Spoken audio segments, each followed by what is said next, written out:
Kamusta mga kaibigan? Welcome to Josh Friends, where faith meets friendship and inspiration is always within reach.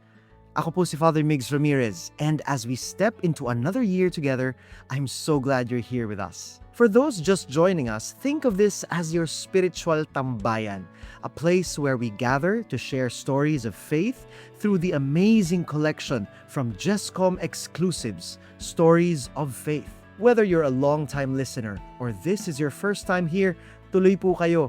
Part na kayo ng barkada namin. Each episode, we invite friends of the Jesuits to share something special from the Jescom Exclusives library. Readings from our books, song lyrics turned into poetry, and words that might be exactly what your heart needs to hear today. So, sit back, relax, and let's dive into another episode of heartwarming stories and uplifting messages. Are you ready? Let's go! Okay guys, real talk. Last week, someone asked me, "Kamusta ka?" And I automatically said, "Okay naman, busy lang." Then I realized, busy doing what? What exactly? Kasi honestly, I couldn't even remember half of what made me busy. Alam mo, parang we've all mastered this autopilot response, no? Busy, hectic, dami kong ginagawa.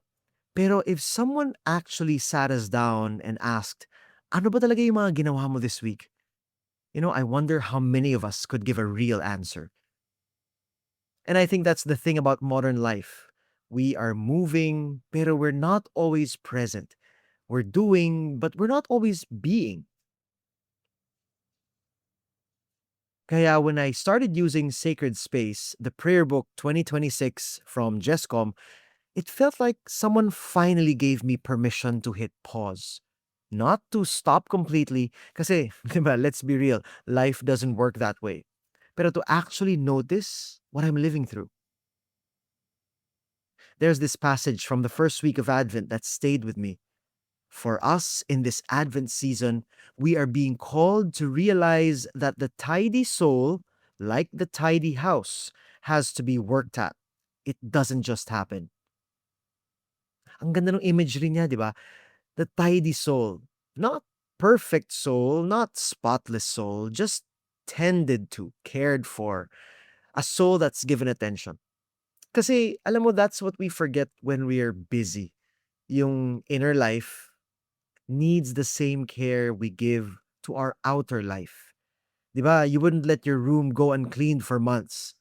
Pero yung loob mo, when was the last time you actually checked in? The book walks you through, every day, the different prayer spaces, of course, very gently. Nandun yung maaalala mo yung presence ni God, freedom, consciousness, the word, conversation, and then conclusion. Para siyang mapa. Pero hindi yung tipo na kailangan mong sundin perfectly. Parang mga guideposts reminding you, hey, you're here. This moment matters and you have to pay attention.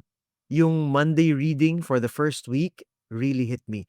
It's the story of the centurion who approached Jesus.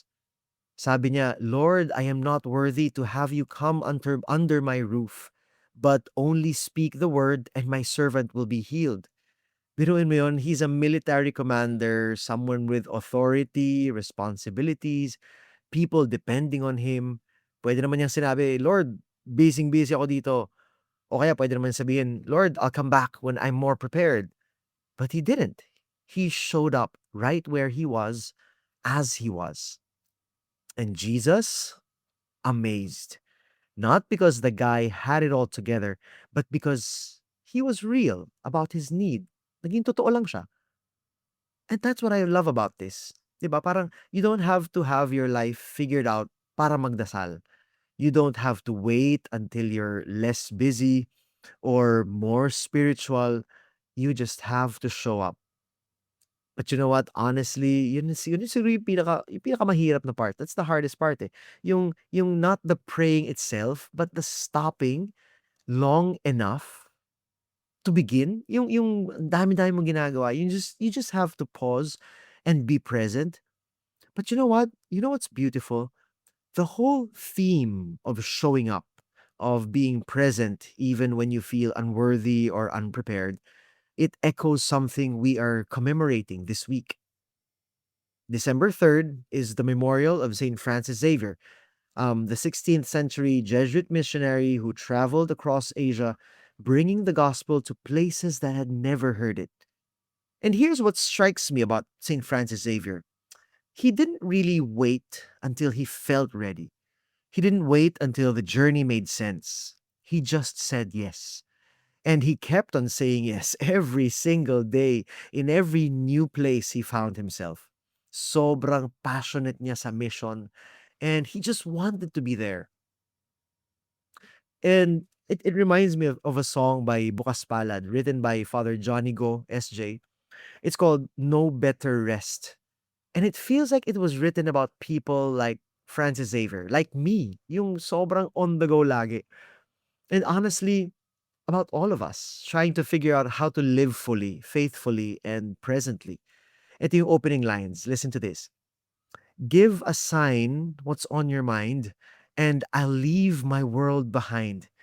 If you bid me so, wherever I go, I'll find you there, I know. Grabe. It's not about running away from your life.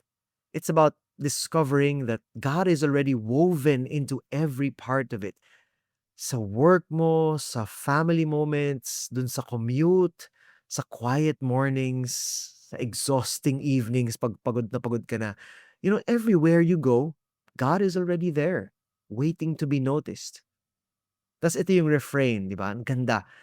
For even through the darkest night, you will be my light. And there upon the strangest tongue, I know I'll hear your song. In every stranger's gaze, I will see your face. Yun siguro yung secret ni Saint Francis Xavier. And that's what sacred space helps us to practice daily. Kasi you don't need a special place or a perfect circumstance to encounter God. Every moment is already sacred if you're willing to see it that way. Ito naman yung presence of God prayer dun sa book. Sabi dun sa prayer, I am standing at the door knocking, says the Lord. What a wonderful privilege that the Lord of all creation desires to come to me. I welcome His presence. Hindi siya nagsasabi na, ayusin mo muna yung sarili mo. I-clear mo muna yung schedule mo bago ako pumasok sa buhay mo. Hindi eh. God is just saying, I'm here. I am knocking. Will you let me in? And then that line from the song, there's no better rest in this restless world than to hear and do your word. Yun yung grabe yung clincher, yung sobrang totoo. Kasi yung ibang hinahanap natin, hindi naman siya nahahanap sa empty calendar or vacation or kahit sa 8 hours of sleep. Although sobrang ganda ng mga bagay na yon. In reality, what we are craving for is the kind that comes from knowing that you're not alone. From knowing that even in the chaos, even in the busyness, even in the moments you can't quite name, there's a presence that holds you, that sees you, and that loves you. And I think, that's what makes a soul tidy. It's not perfection, it's not the absence of mess, but it's the presence of love in the middle of it all. And so, my dear friends, alam mo, as we step into 2026, and honestly, as we just step into today, tomorrow, this week, here's what I'm learning. We don't need to wait until we are less busy to pray. We need to pray so we remember why we are busy in the first place. Grabe yun. And so, just show up. Sabi mo ngayon, just show up. Whether you are messy or tired or uncertain, as long as you're willing. Kasi that's what's being asked. Not our perfection, just our presence. And so let's journey together in hope. Journey with us through books and songs that remind us we are not alone. Head over to JustCom exclusives on justcom.ph/Josh, that's Josh, and grab your copy of Sacred Space, the Prayerbook 2026. And if you want to bring that sense of rest with you throughout your day, you can stream No Better Rest by Bukas Palad on Spotify, Apple Music, and all major digital streaming platforms. Maybe let that be your soundtrack as you navigate your busy days. A gentle reminder that even in the restless moments, meron talagang rest para sa'yo. There's a rest that's really waiting for you. And so let sacred space be your companion, of course, not your burden, as you make space for God in the beautiful, messy, ordinary moments of your life. Kasi at the end of the day, sabi nga nung song, there's no better rest in this restless world than to hear and do your word. And that rest, that peace, that presence, you know, he is already knocking at your door. Will you let Jesus in?